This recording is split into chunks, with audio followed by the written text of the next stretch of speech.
So I'll start again with just where we are. We are in Tziri Chesed, we're at Tziri Kehal Chassidim, and it's Parsha Bo.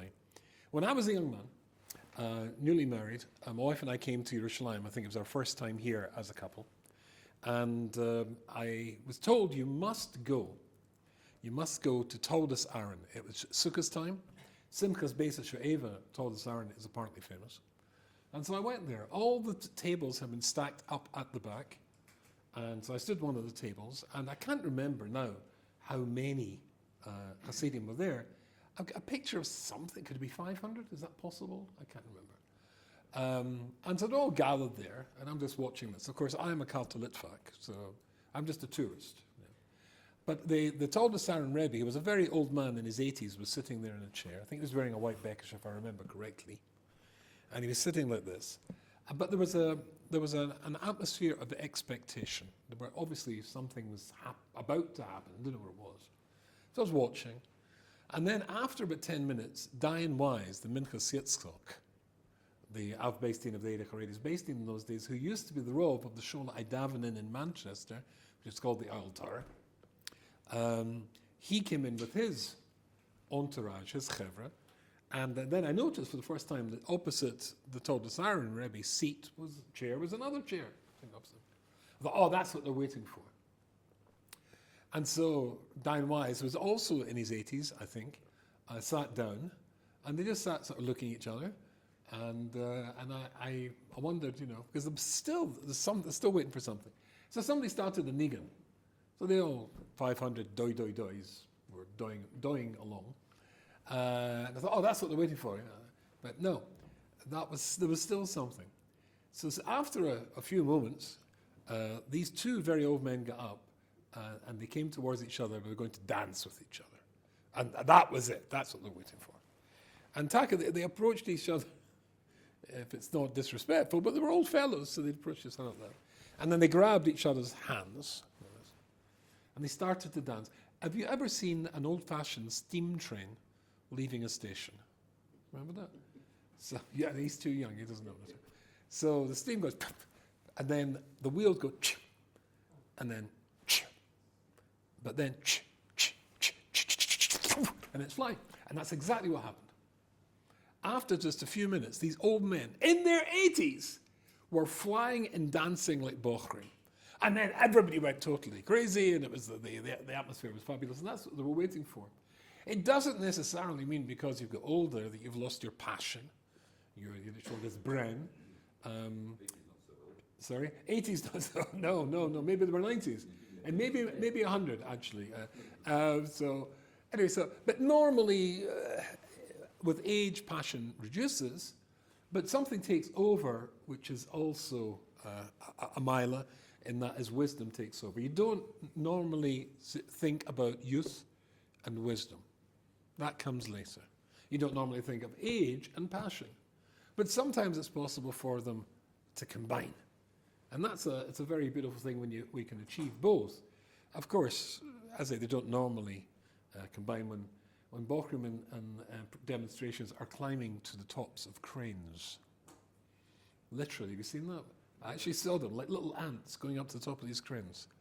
I mean, the Apostle says, Shermat Moedish Nashar Sechem. The Vilna Gaon says, Mo'oiv, whenever it says Mo'oiv, means to the nth degree. Sitting at the end of a crane, dangling your legs over. This is ridiculously silly.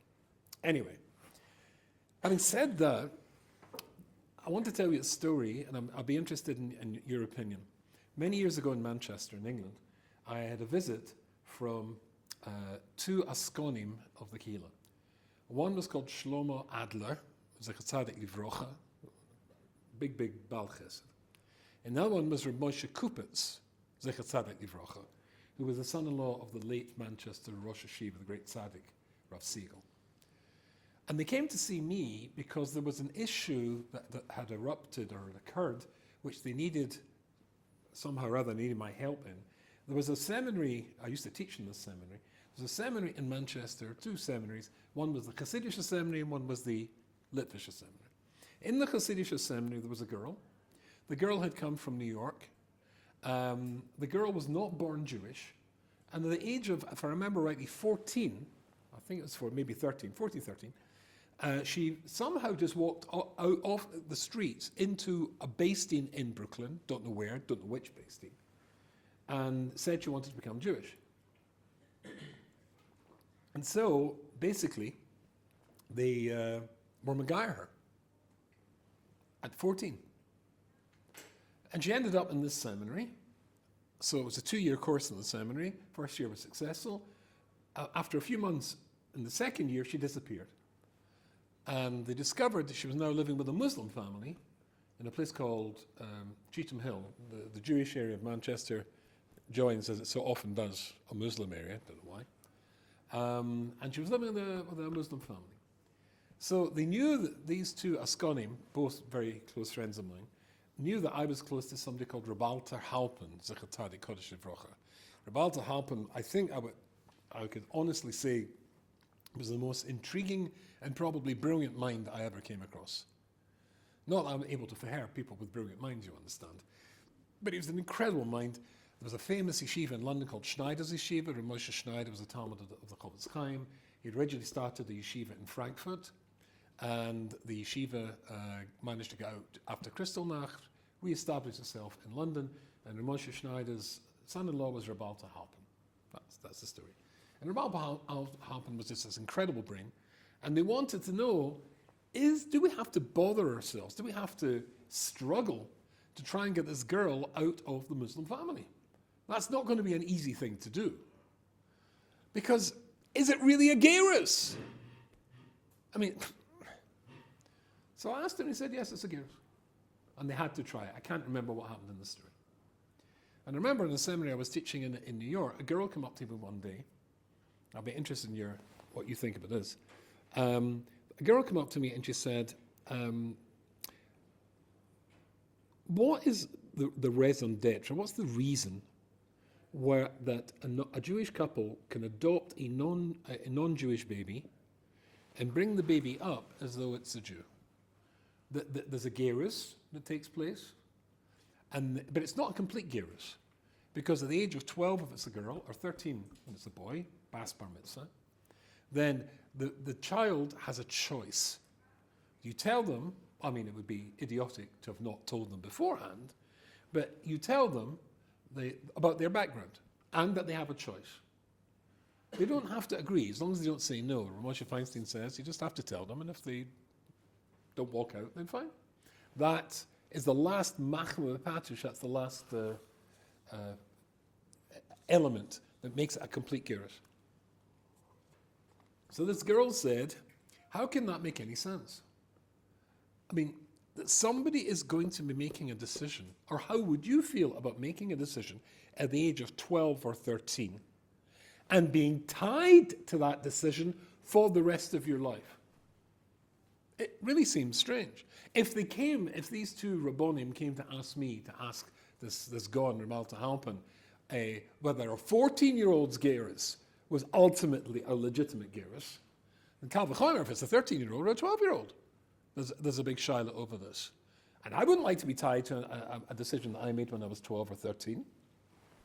So the girl asked me this question, and of course she's asked me this question because that was her story.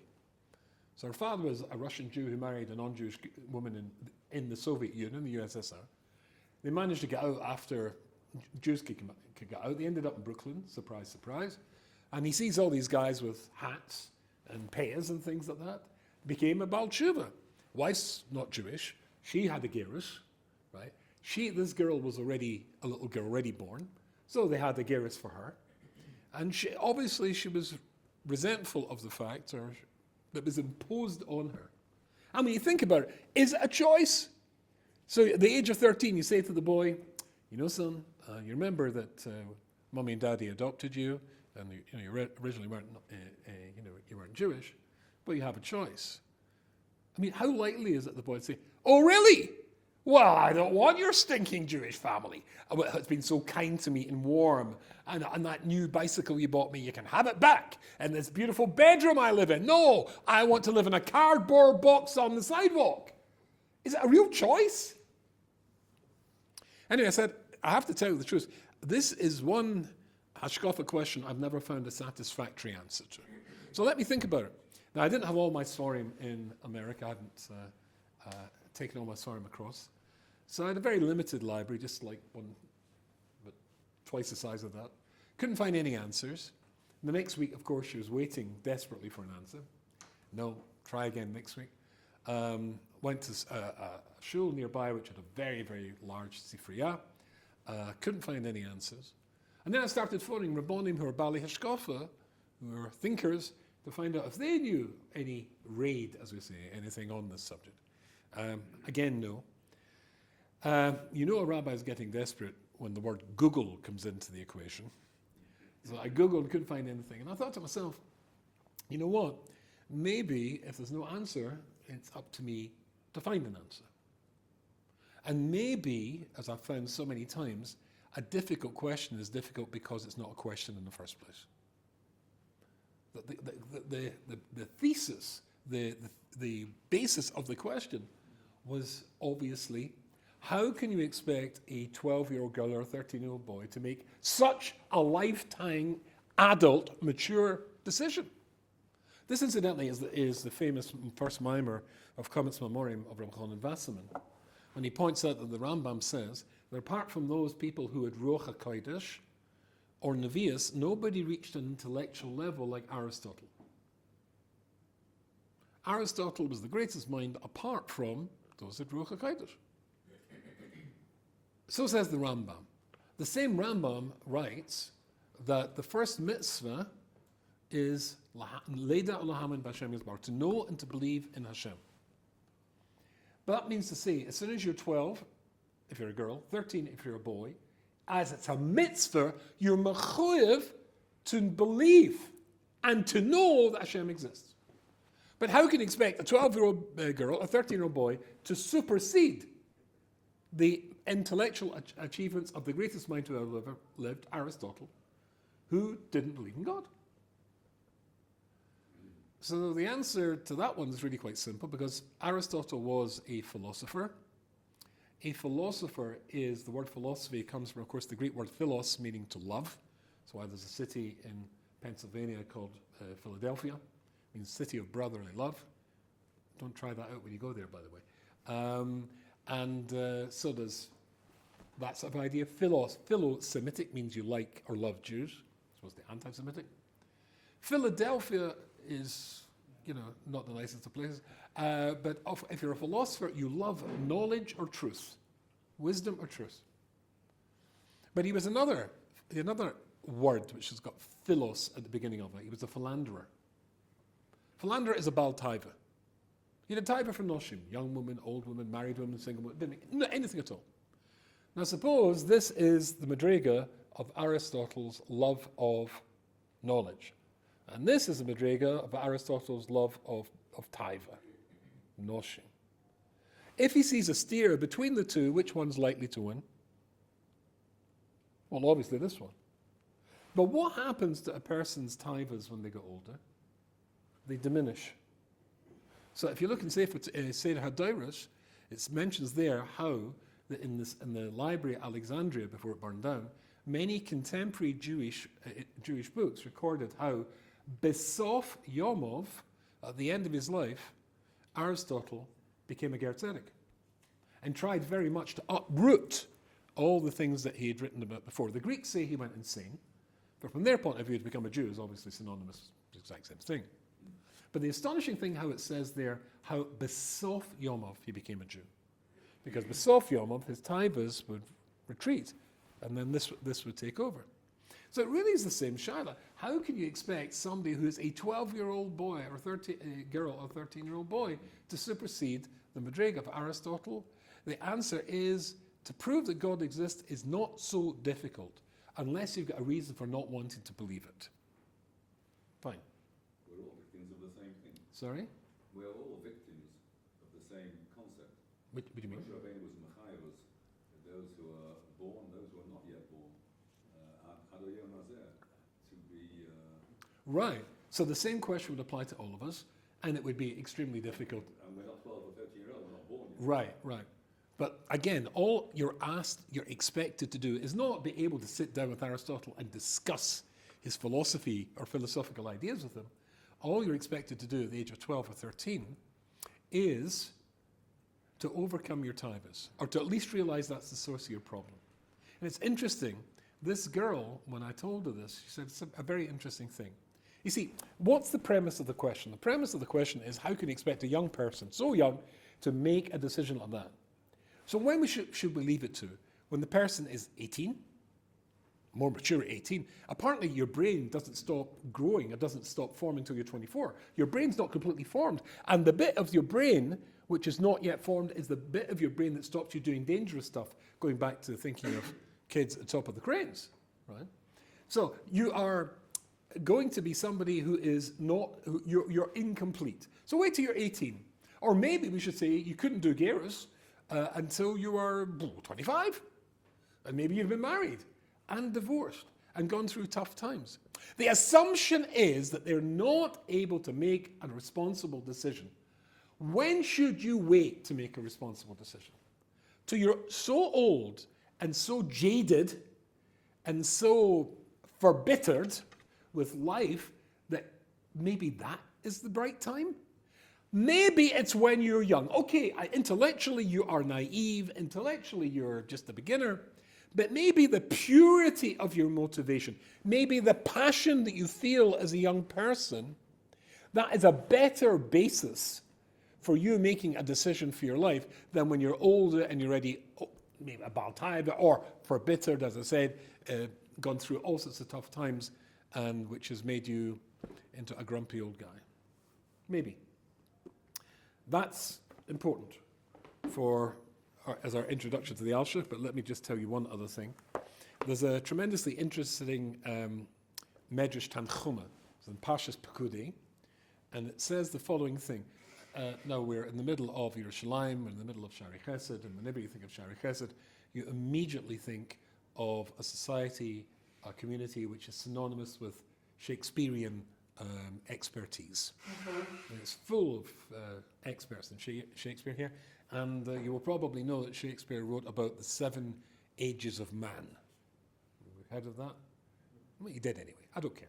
But the Medrash Tanchuma talks about the 7 ages of man long, long before William Shakespeare, who originally came from Glasgow in Scotland, by the way, and moved to England, Stratford-upon-Avon, different time. Anyway, basically, it talks about the 7 ages of man. So, Olam Rishon, the first stage of a man's life, is Doima Lamelech. And you're like a king. Right? A new baby's born. Everybody gets tremendously excited.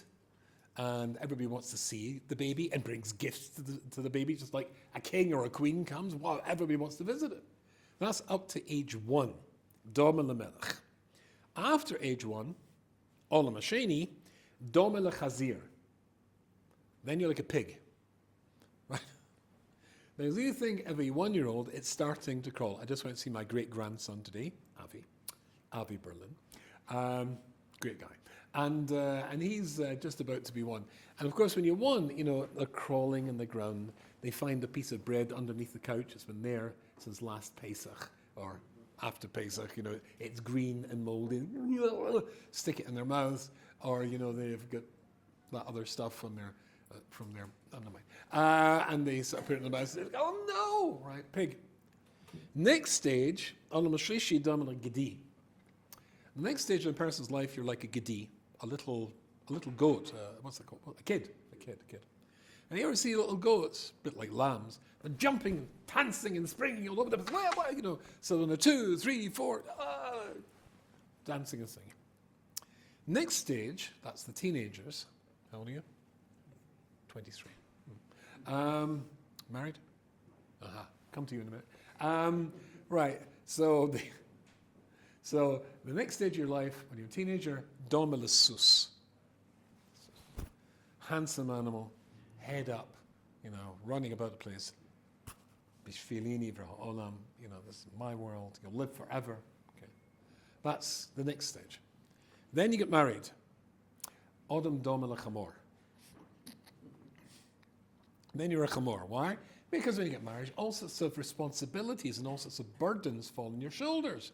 You've got your rent to pay, and your arnona, and you've got mortgage to pay, and then the electricity and the gas, and blah, blah, blah, blah. Tons and tons and tons of things. So you look at Chamor. Next stage of your life is age 40.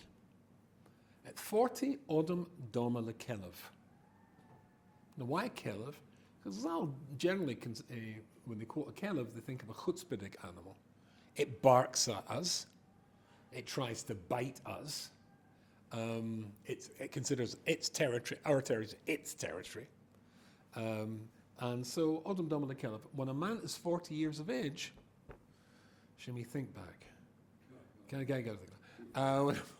When a man is 40 years of age, generally you have made your mahalach b'chaim. You've made your way in the world. You've established, if you're a doctor, you'll be a senior doctor in the medical practice in the hospital. If you're an accountant, if you're a lawyer, you'll be a senior partner in the firm.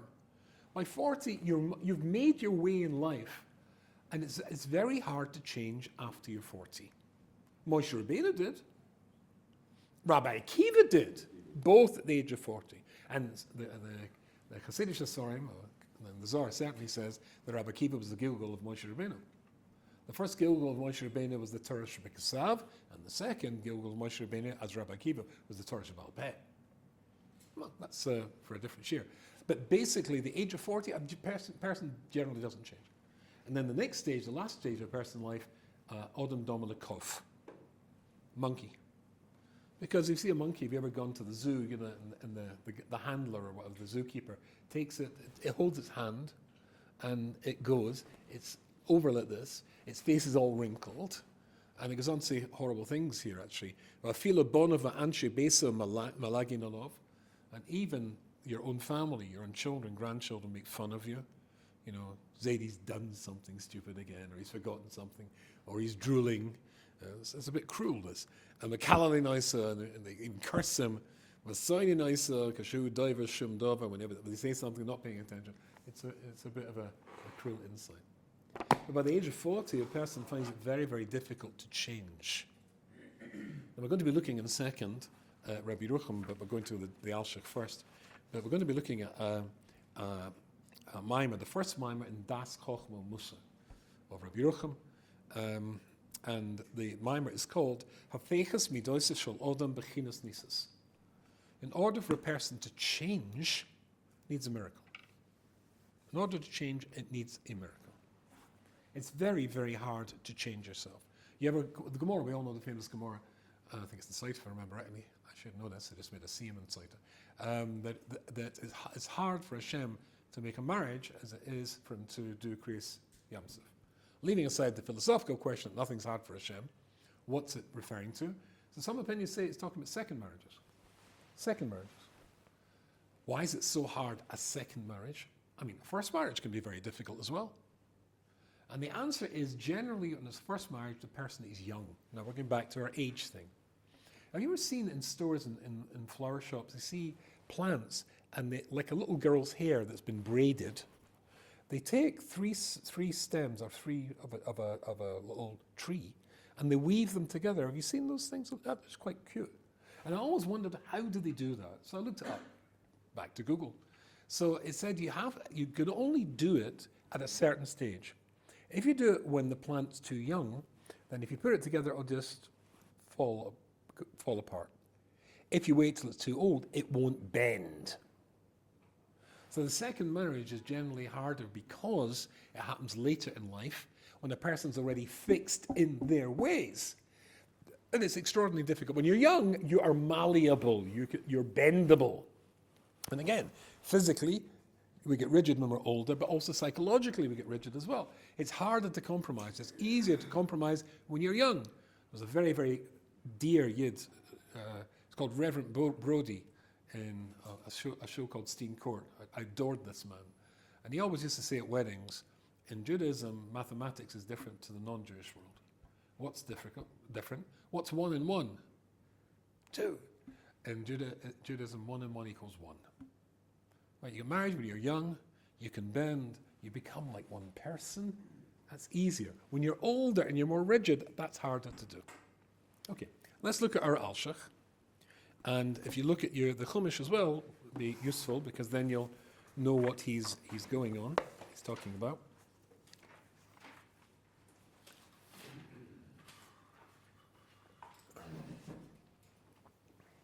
So, right at the beginning of Parsha Bo, and it says, let's get hold of it.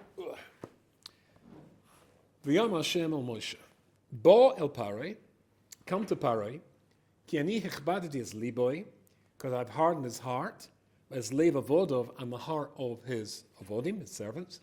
Lama'an, in order, shisi oisoisai eile bekir boy, in order that I'll put these signs, miracles, I suppose, within him.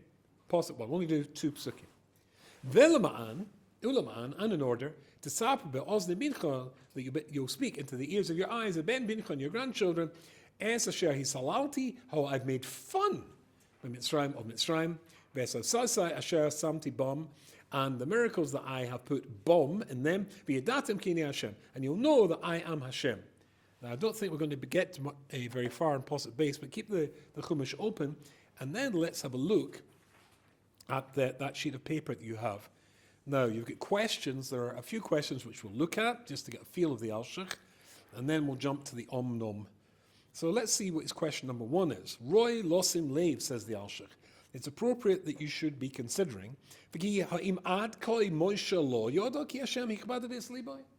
and up until now, every child knows that the era has got 7 makos in it. Why? Because it's got a vav and an aleph, 6 and 1, 7.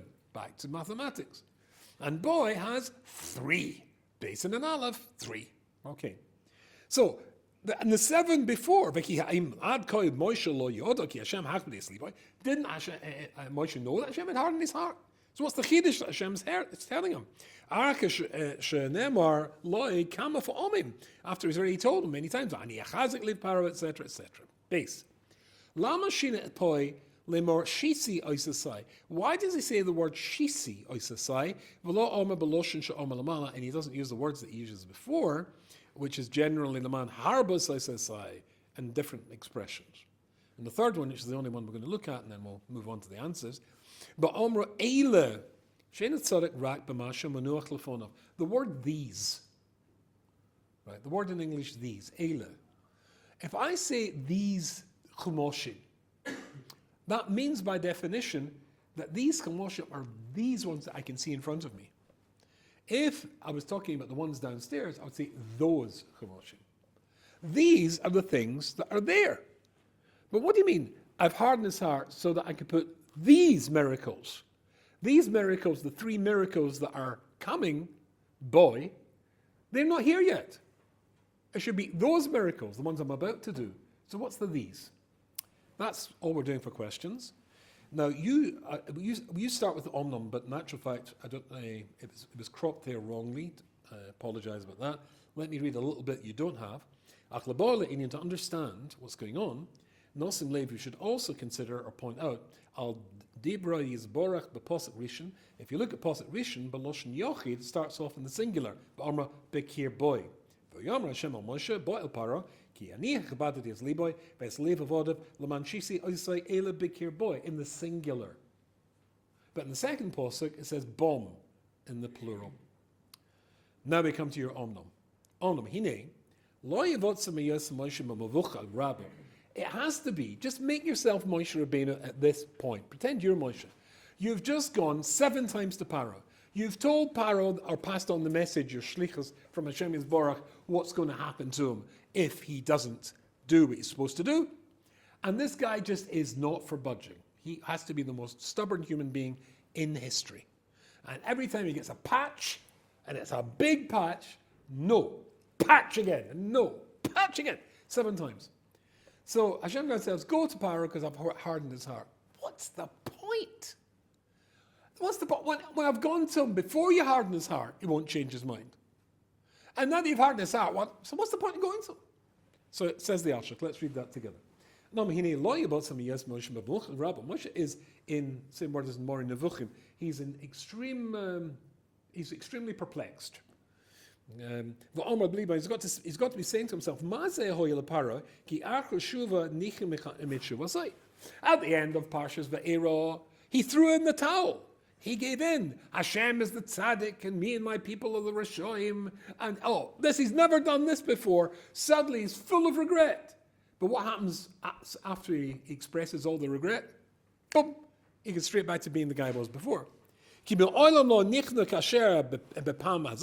He's never humbled himself in front of Hashem till this moment in time. As it says, when he said that at the end of last week's parsha, then that surely that shows that he's really sorry. And then he changes his mind again. And he said, I'll send you out. And then he changes. And then he goes straight back to where he was before.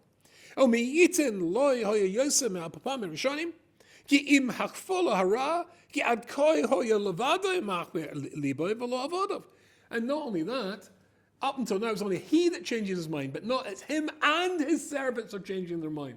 That didn't happen before. Now both have become hardened, their hearts are hardened. So Moshe has to say to himself, there's only two possibilities. One, he himself has hardened his own heart. Or two, or Hashem hardened his heart for him. It's got to be one of the two. Now, therefore go back to what I said before. If he's hardened his own heart, what's the point in going to speak to a guy who's as fierce as a lion? He just, you spank him and he just comes back at you again. The more you hit him till he says, Rotziani, sorry, he just goes straight back to his default position. How can you say to a piece of wood, stand up? Mr. Chair, jump on the table. If I saw somebody walked in here literally saying to this wooden chair, jump on the table, you would think he's a lunatic. It's the same thing. Or, Uri la'evan daimim, wake up, stone. The English expression is like talking to a brick wall. It's like talking to a brick wall. So, if it's him that made up his mind, there's no point in going to him. And the imhu ki mi'ashem yotzadover. And if he's changed his mind and gone back to being stubborn because Hashem did it, halo yischametz levav enosh, would not sour the heart.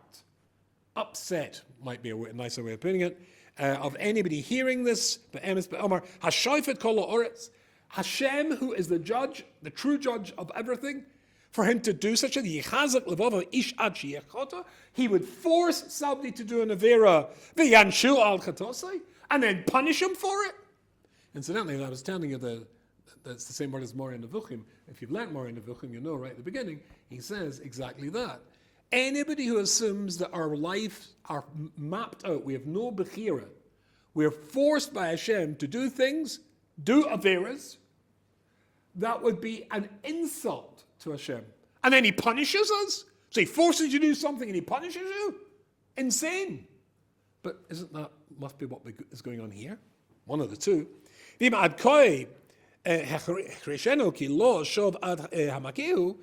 until now, when he's been bashed up, up until then, okay, let's assume that up until the first 6, he's under his own steam, has turned around and been rebelled. But here he clearly said that he's sorry. Is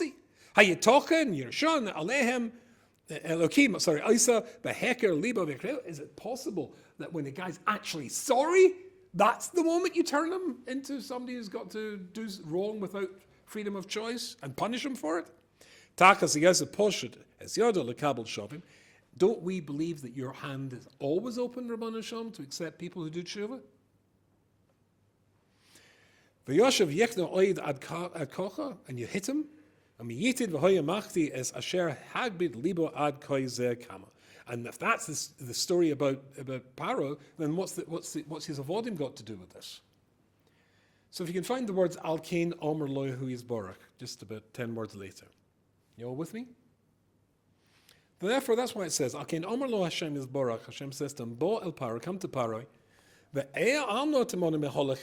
don't think there's no point in going to speak to him. Why? Because he's not going to change his mind. Because you think he's so stubborn, and he's not going to change his mind. It's not true. So here's the answer to your question, right? It was me. I've hardened his heart. But that's cruel. How could you do such a thing, Hashem Yisborach? And also the hearts of his servants. Gamkin, Baal Tatoma Lachebes, but don't be upset by this. Why? The reason I've hardened his heart and taken away his freedom of choice after he's expressed his regret and his sorrow and his tshuva, who ki lo shov miliboy, because he didn't mean it. He said it, but it didn't come from the heart. And therefore we said, how does it use the word Eila? In order to put these signs in his heart. The three haven't happened yet. It's talking about the previous 7. These means the ones that are already here. It's talking about the 7 ones, but he's regretted them. No, he's not. It's like a doctor who's got a patient, let's say it's an oncologist, a patient, Rahman al-San's got cancer. So the oncologist says, right, you're going to need 10 doses of radiotherapy or chemotherapy. And those 10 doses, right, let's say the guy hasn't turned up for a couple of them, then I'll have to give them some more. Because it's got to be 12 now, because you missed 2 of them. So we need to give you more of it in order for the message to sink in. The 7 ones, even that's happened before, that you say you're sorry about, yeah, of course you're saying it. But you don't yet feel it. In order to put these, the ones that already happened, in your heart, you're going to need some more. I'm going to have to give you another 3 doses. Boy. We're not talking about the ones that are going to come. Because he hasn't put in his heart. He couldn't put them in the heart. It's not happened yet. No, the ones that already happened. These are the ones that he's already said sorry about. Only it was in his lips. But that wasn't real tshuva. Now last week, of course, remember Moshe came and says, Lama Ro'is Lama Zeh. We saw in the Alshich last week that Hashem spoke harshly to him, V'yidaber Hashem on Moshe. But it's, at the same time it says, Ani Hashem. Because here Hashem looked into his heart. His motivation was right. He spoke harshly, and so Hashem spoke harshly back to tell him that's not the way to speak. But why he spoke, that was the right thing. Here it's the opposite way around. He speaks nicely, but there's nothing in the heart. How hard is it for a person to change? And he's not a young man. It's easy for a young person to change because they're malleable. It's hard for an old person to change. At the age of 40, people aren't changing. And that's why Rabbi Yerucham says the following thing. When Yaakov comes to confront Esau, then the Ramban says the following thing. He says, Lord, why does he spend so much time sending gifts? Wave of gift after wave of gift, another layer, a bunch of cattle, another bunch of sheep, etc. Lo bota b'tzidkosei, Yaakov did not rely on his tzidkus, on his saintliness, v'ishtado b'hatzola b'kol yecholosei, and he did every single thing that he could do that might change his brother's mind. But he's a big tzaddik. When he says, I crossed by Makli with my stick this river, it happened the same way as Kriyas Yamsuf happened. He just held up the stick and the water split and he walked through. He can do miracles. He's got a bunch of malachim with him. He can turn around to the malachim and say, off you go. See what's in his mind. See what he's doing. So what's he so worried about? So this is what Rabbi Yerucham says. Roim ana efa midiver Ramban. We see from the Ramban. Shebekidei l'shanas tivul shel odom, to change the nature of a human being, of a man, Begedei lehefech midosov, in order to change his midas to go in a different direction, tzorich lenes, he needed a miracle. And Yaakov didn't want to be somach al lenes. He wasn't sure. You have to be in a very high madrega to start being somach al lenes. And you just might not have the credit in your account to get it to happen. V'lo od, elash tzorich lezeh nes yosa godol nishnei dvorim chamurim. But not only that, to change a human being's mind is a greater miracle than any change of the physical world. Shahari nisim shel shinu hateva kekriyas yamsuf, because changing teva like kriyas yamsuf, that is easy peasy lemon squeezy. That's not such a difficult thing. Yaakov already did that at the Yarden River. Shari Ova Mamaklas Yarden. Vapa became Lo Rotza Lisbach Alanesh Shel Shina Teva Esau, but he wasn't sure he could do the miracle of changing his brother's mind because he's a human being. Human beings don't change their minds so quickly. So here we go. Over the page. 4 lines heavily underlined here. There's a story about apparently the Alta from Kelm, Reb Simcha Zissel, which of course was Rabbi Rucham's great teacher. And there was somebody who was trying to get him into serious trouble. I think he was trying to kill him or get him killed. This is a common thing. We tend not to talk too much about it, but Rabbi Vadia Yosef was the Rav in Cairo before he came to Eretz Yisrael, and he was unhappy with the butcher, the kashrus of the butcher. So he wanted to take away his hesher, and the butcher said, "Right, I'm going to cut his throat." And he literally tried to kill Rabbi Vadia Yosef. There are many stories about Gedolim who faced such a thing. There was somebody who was after the altar from Kelm. Al-Asas Leira to do him all sorts of damage. The Omer Adoni Morav Rebbe, and Reb Simcha Zissel said, Shemi Odom be'emes tzorech liore, from a human being, you should genuinely and sincerely be scared. Ki even shehu Baal Bechira, if a human being is a Baal Bechira, hainu shehu bebechinas k'moi rishus atzmoi. That's as though he's under his own rishus, as though Hashem doesn't control him. After all, if Hashem says, I've set before you toy v'ra, b'charta b'chaim, life and death, b'charta b'chaim, it means it's up to you. It's almost as though you're out of my control. Ki'ilu eina b'rishus hashel HaKadosh Baruch Hu. Shezeh inin ha'bechira v'zeh inin skar v'oinish. That's what Bechira is all about. The whole world was created with the letter Hey, says the Gemara in Makos. And the letter Hey, as we all know, symbolizes Hashem, but there's a big space at the bottom. If you want to leave, you can leave. The purpose of the world was to create a world in which there would be Bechira. Bechira means you can do what Hashem doesn't want to happen. Therefore, to get somebody to change his mind, physical things like water, making it split, you can't split water. You can split ice, but you can't split water. So it goes against its nature. You can change that. That's easy. But the pinnacle, the purpose, the tachlis of the world was human beings. And the function of a human being, not like animals, is the freedom of choice. For Hashem to change somebody's mind, that takes a huge miracle. When you're young, it's easier. When you're old, it's going to take something very big. I had a brother-in-law whom I loved very much, called Ronnie Sher, and he used to smoke cigars.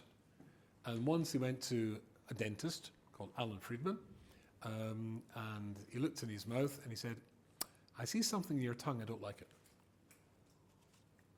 So I want you to go to the hospital to have a look. So he said to him, what will they do? Well, they'll cut it out and analyze it. He said, do me a favor, cut it out now. You cut it out. And so he agreed, and then he sent it along to the hospital. And it was nothing, Baruch Hashem. But after that, he stopped smoking cigars. Sometimes when you're older, when you're younger, naturally you're bendable. You can change, you can go in a different direction. But when you're older, it's hard to change. You need something like a big fright. Pharaoh is such a stubborn guy, he's going to need something really big. And when it comes to Mika Moicha Elokim, when it comes to the Shira, who said that? That was Pharaoh. Now he gets it. That's all that it took to get him to change his mind. Of course, if you're a Ben Torah, then maybe you can do a bit of Musa and work on yourself. But most people don't unless they're very young or they get a big patch.